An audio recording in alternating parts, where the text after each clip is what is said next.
So what we need to do first is just configure our database connectivity. So go to the SRC main resources and click on the application.properties. And here you have to configure your database connectivity. So I will, let's see, copy, and now I've just pasted. Yeah, you just do the same things, just copy and paste it, or you will get from my GitHub. So you just copy and paste this configuration. But what you need to notice that is this is our URL where you have a student management system. This is a database. So what do you need to write here? Your database name. So I just mentioned it. Right? Oh, why don't imply management? This is a database name. If it's not present in my database, it will create this directly in the database. That is the employee management system. This is the our database name. What are the tables name? We'll discuss later. First, we just configure our database connectivity. Here, a string dot data source dot username root. So in my MySQL, the username is root. What is your username in your MySQL? You just mention that name, and the password is admin. Whatever your password in your MySQL, you just mention that password admin or root or whatever the password you mention there. And you just also use a driver class which is needed to driver where all the methods are present in the database. form.mysql.pj.jdbc driver. The real auto update. So we did a string.jpa.properties Hibernate format SQL true. You will get the format of your executions, how they are executing in your console. We just for that you need a format of SQL and Spring JPA so SQL true will showing your queries as well.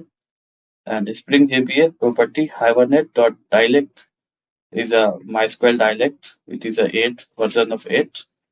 So mention that and we'll save it. Now let's go to the project part. Go to the SRC main Java. The first package we need here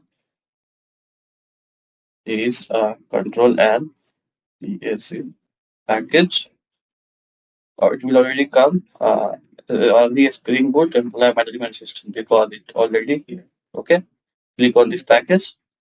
This is a parent package.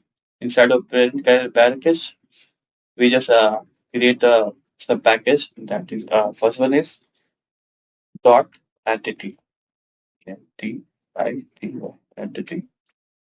Here our tables are there inside this package. So finish it.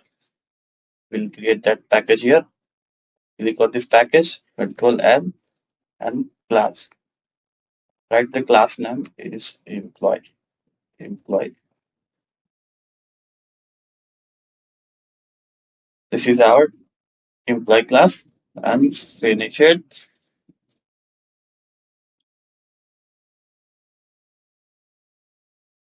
Inside of this entity class, we just created the employee. Employee is our table name. So what we need to do, at the rate entity, N-T-I-T-Y, entity, and control the space, it will annotate as entity. Means in your database, the table will be created with the name of employee. So that's why we just annotated as an entity. If you already practice of Java Spring Boot project, so you already know about these annotations. If you not, before that you have to learn these annotations, what they are working. Your Spring framework, you also use this kind of annotations in there. If you already know that, you will be know about this. So what are the fields we needed inside of employee table is first of all private string name. Okay. then private string email, then private string argument the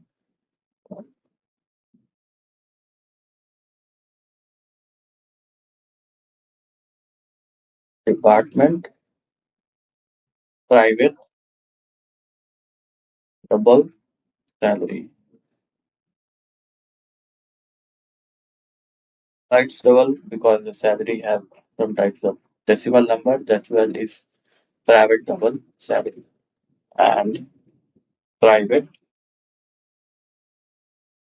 string joining date.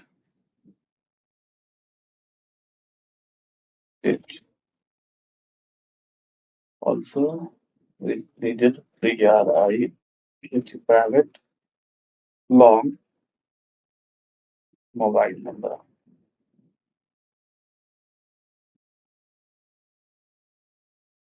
and private string password. We also need a ID that is a private long long in anyway anything is fine int ID. So these are the fields we needed. Control M and what we needed here at the rate entity and at the rate ID. So it will annotate it as a ID in my database. Also we need a generation generated values. Generated value is equal to identity generated.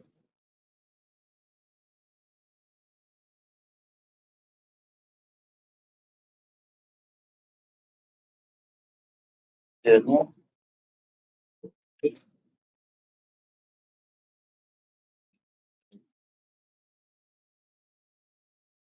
1 second, guys.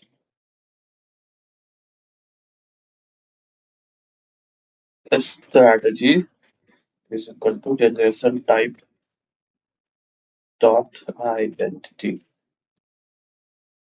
So this will be annotated as an identity. To if you want to find something using ID, it will get the unique data. And at the rate now this would be a nullable. At the rate column is equal to nullable is equal to false.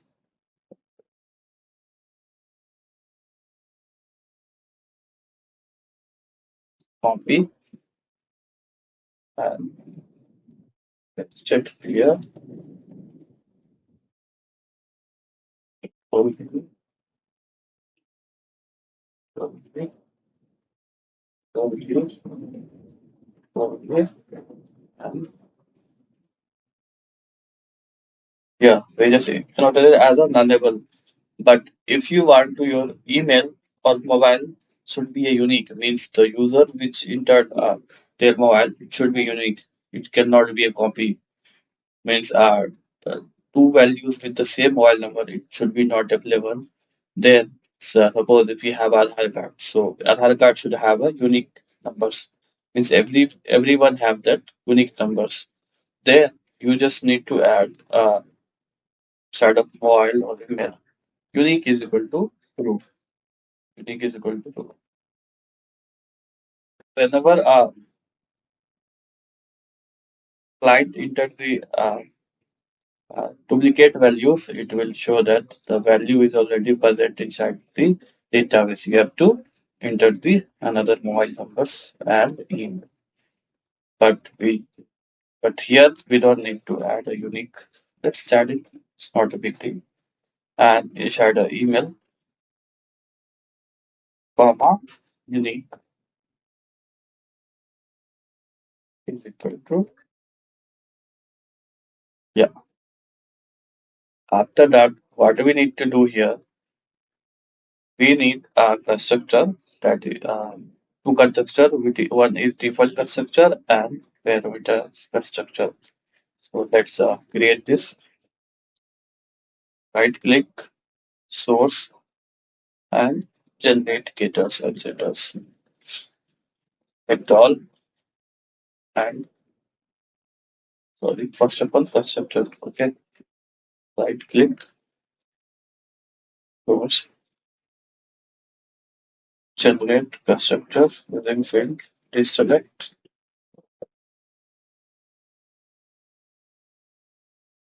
We need the default constructor as well. So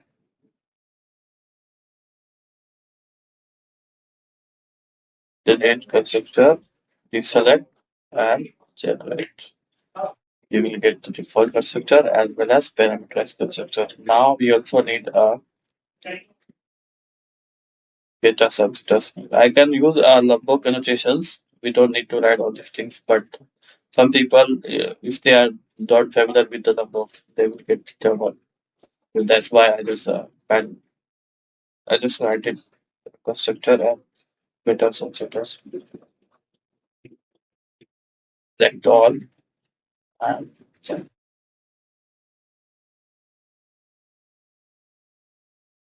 Yeah. So I'll show you that how that constructor and data setters will be annotated. If you are at the rate constructor, here we will get the see all arc constructor, no argument constructor has a number. Okay.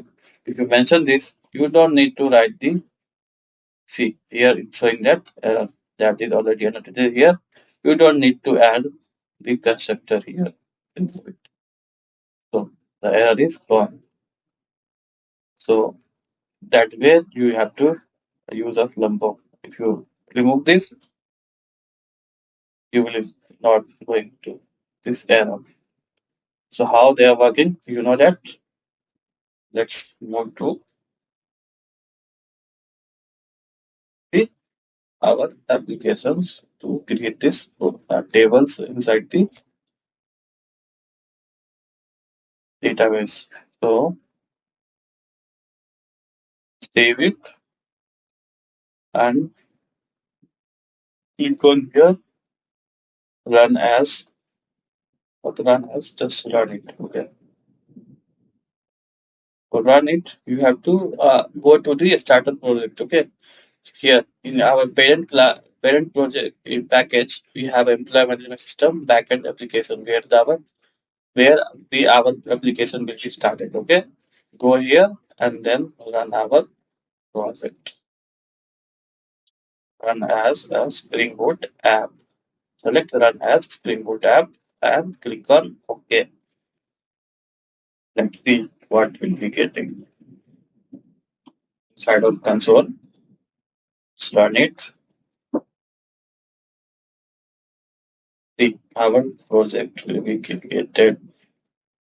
Database version 8.0. Account model undefined and resolution level.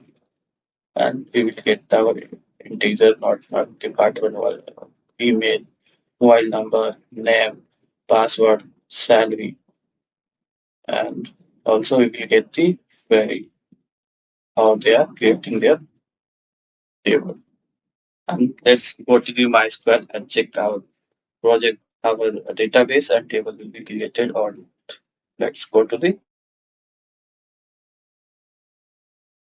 click on the local instance MySQL 8.2 and here just refresh it. Okay, refresh it and search it here, employee management system. See, here we have a two employee management system. The first one is created now. This is a previous one. So let's go to the employee management system and here we have a table employee.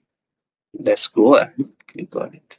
Yeah, what we're getting here, we will get our table, that is a ID, department, email, joining date, mobile number, name, password, salary. That's all about this in this video. Next video, we will deal with the database, save the data, create the data, delete the data, update the data. All those operations perform in the next video.